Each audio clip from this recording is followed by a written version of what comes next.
All right, good afternoon. So I was going to do a little car rant, do a little ranting today, that kind of thing. So, and I don't want to belabor this, but I want to talk a little bit more about it because, I'm real passionate about trying to help families and trying to help parents dealing with this issue.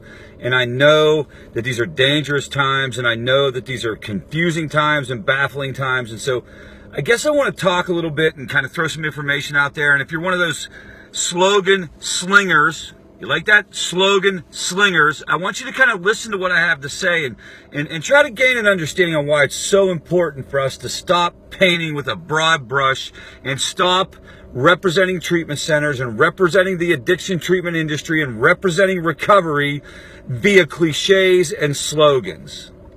Cliches and slogans that we throw out there and we act like they apply to everyone. So let's talk about something like tough love, for example. This universal advice that is given to families. It's thrown out there, and it's so-and-so is going to die. So-and-so, you got to get them on a plane today. You got to get them to recovery today. They got to get help today. And if you don't do anything, you're killing them. You're loving them to death. Or some version of that. You got to practice tough love. You got to set boundaries. Don't even cut them off completely, detach completely, that kind of stuff, that conventional wisdom sort of stuff that people have never thought about, they just say. Here's the deal. There will be cases where that needs to happen, but what we got to do is we got to understand it's all individualized. That the details are very important.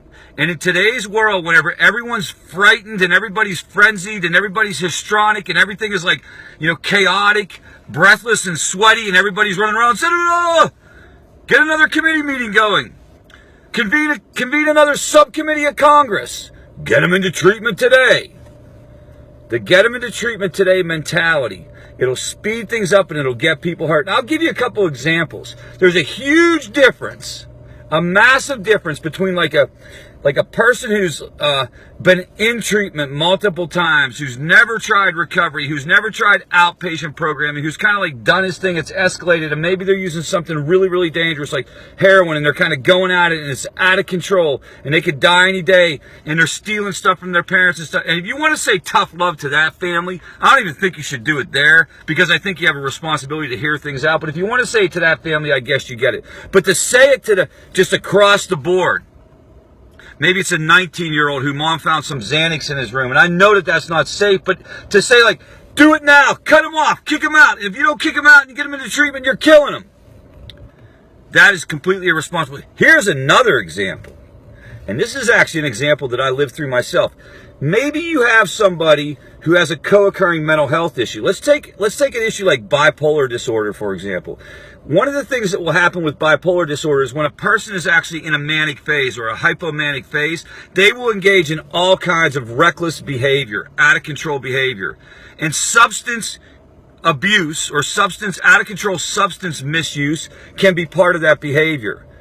And if I am in a situation like that with a loved one and I call one of these freaking slogan slingers and I tell them what's going on and I don't know enough to think it through, they're going to get my loved one on a plane to a rehab that I guarantee will make it worse.